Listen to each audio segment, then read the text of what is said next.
असशील, प्लॅन आहे आणि ते प्लॅनिंग एक्झिक्यूटही झालेलं आहे. प्लॅन एक्झिक्यूट सुद्धा झालाय. राजकुमार, एका रात्रीत अशी काय सूत्र हलवलीस रे तू? सगळं सविस्तरपणे सांगतो. आज सकाळी मी एक कॉल केला.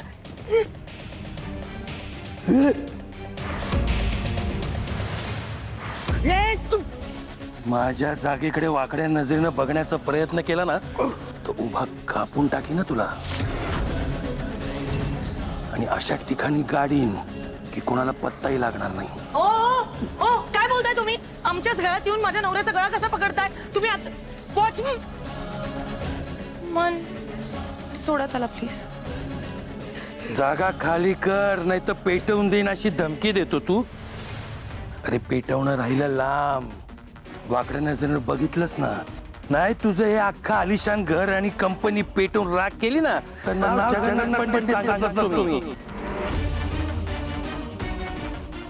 कळलं ना? आणि हे तू लक्षात ठेव. ए जगन्नाथ जी, जी जगन्नाथ जी, हिंसक नका हो. तुम्हाला काहीतरी गैरसमज झालाय, गैरसमज. मला लेच्या पेच्या समजण्याची चूक करू नको हा राजकुमार. माझ्या जागेकडे जर वाकड्या नजरेनं परत बघितलंस ना तर तुझ्या अख्ख्या खानदानाला रस्त्यावर भीक मागायला बसवीन मी.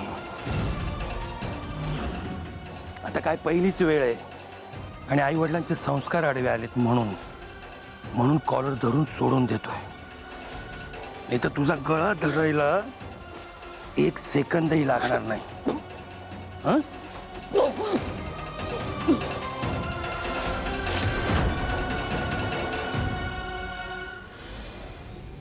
हो बरं आहे ना? हा जिवंत राहशील ना म्हणजे पाणी देते, पाणी देते. धर धर धर, घे ना पाणी. आता पाणी हवंय ना, एवढं रागात मागितलंस. धर, जिवंत राहा. धर पटकन.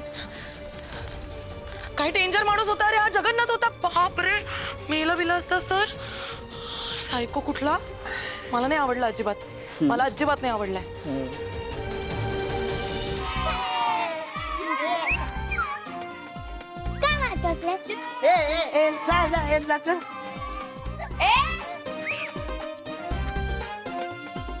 काय चाललंय तुमचं? गाण्याचा क्लास चालू आहे की गोंधळाचा क्लास? Sorry teacher. सॉरी काय सॉरी? मी तुम्हा सगळ्यांना रियाज करायला सांगितलं होता ना. आपल्या गुरुकुलाचा एवढा मोठा कार्यक्रम येतोय. तुम्हा सगळ्यांना तुमच्या गुरूंसोबत स्टेजवर परफॉर्म करायला मिळणार आहे. रियाज करायचं सोडून तुम्ही गोंधळ घालताय, मस्ती करताय. करायची की नाही तयारी? हो टीचर. की मी बाबांना सांगून कार्यक्रम कॅन्सल करायला सांगू? नको टीचर.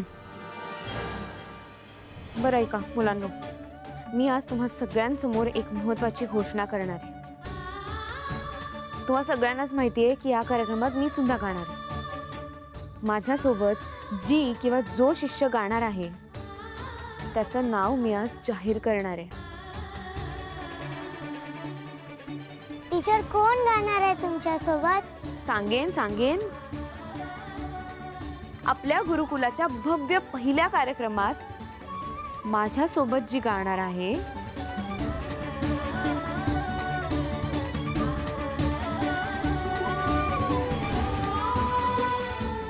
विठुराया, माझंच नाव येऊ दे प्लीज. तिचं नाव आहे आपली लाडकी ओवी.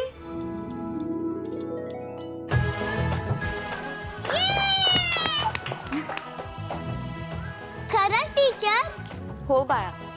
Thank you teacher, thank you.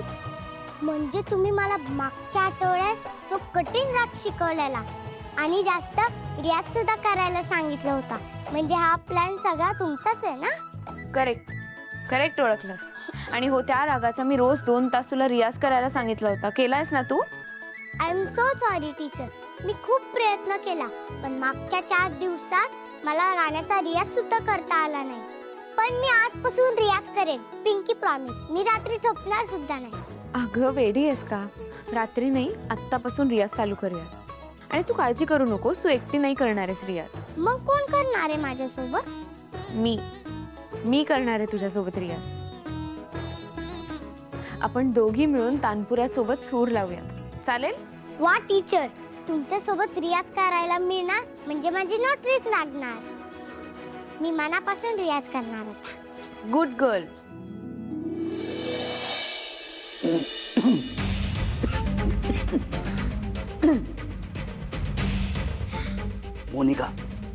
Monika, Jagannath येऊन जो काय राडा घातलाय त्याबद्दल एक अवाक्षरी आईला कळता कामा नये, कळलं का? कुमार, हा काय झालं बाबा? कसला आवाज होता? कोण आलं होतं इथे? आई इथे जगन्नाथ आले होते. डेंजर आहेत हा, ते वेड आहेत. त्यांनी यांचा गळा धरला होता माहितीये. तू सॉरी राजकुमार, हे बघा मी खरंच नव्हते सांगणार आईंना काही, पण शेवटी माझ्या कुंकवाचा प्रश्न आहे. अहो केवढा डेंजर माणूस आहे तो. त्यांच्यामुळे उद्या तुम्हाला काय झालं तर मी कोणाकडे बघायचंय? आणि मला माहितीये इतक्या डेंजर सायको माणसाकडून फक्त आई आपल्याला वाचवू शकतात. आई, आज तो माणूस इथे आला आणि त्यांनी यांचा गळा धरलेला. हो मला खूप भीती वाटली. मी पहिल्यांदा बघितलं त्याला. गळा दाबला? हो. एक मिनिट, मला काही कळत नाहीये. एक तर तो इथे कशासाठी आला होता? तू काय केलंस? का त्यांनी तुझा गळा दाबला? तू गोष्टी अंगावर ओढवून घ्यायची तुला सवय. काय केलंस सांग, खरं सांग, तू काय केलंस? तुला वाटतंय तसं काहीच नाही केलं मी, एकदम किरकोळ गोष्ट आहे. किरकोळ? गळा धरलाय तू? जगन्नाथनी गळा धरला तुझा, तुला किरकोळ गोष्ट वाटते काही? नाही, जगन्नाथ उगाचच्या उगाच इथे येणार नाही आपल्या घरात आणि तुला धमकी देणार नाही. तू काहीतरी केलं असणार, काहीतरी खोड काढलीस ना त्याची. खोड? काही नाही ग, खोड वगैरे काय लहान आहे का मी? जे काही केलं ना मी ते आपल्या कंपनीच्या फायद्यासाठी केलं. त्याला मी एक बिननवी फोन केला आणि त्याला सांगितलं की ती गुरुकुलची जागा आहे ना ती गुमान आमच्या नावाने करून टाक, नाटकं करू नकोस. बस एवढंच बोललो मी, बाकी काहीच नाही. तू वेडा आहेस. मी तुला 1000 वेळा बजावून सांगितलं होतं गुरुकुलाच्या जागेकडे ढुंकून सुद्धा बघायचं नाही. मग कोणी सांगितलं होतं आगाऊपणा करायला? आई पण ती खरंच जागा चांगली आहे ना. नाही बघायचं त्या जागेकडे.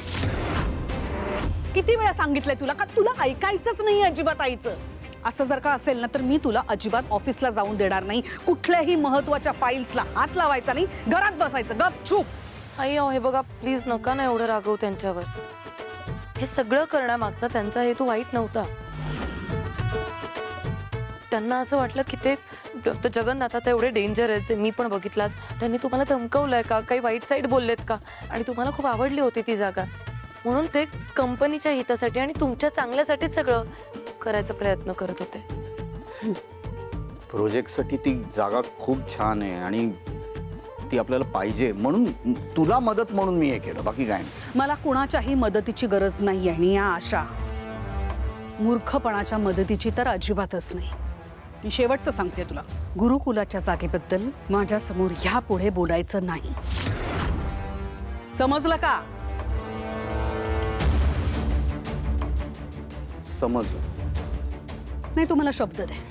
मला शब्द दे तिथे तू जाणार नाहीस, त्याबद्दल काही बोलणार नाहीस आणि जगन्नाथच्या सुद्धा वाटेला जाणार नाहीस. शब्द दे. आई काय बोलतेस, कुठले शब्द? आणि शब्द दे मला.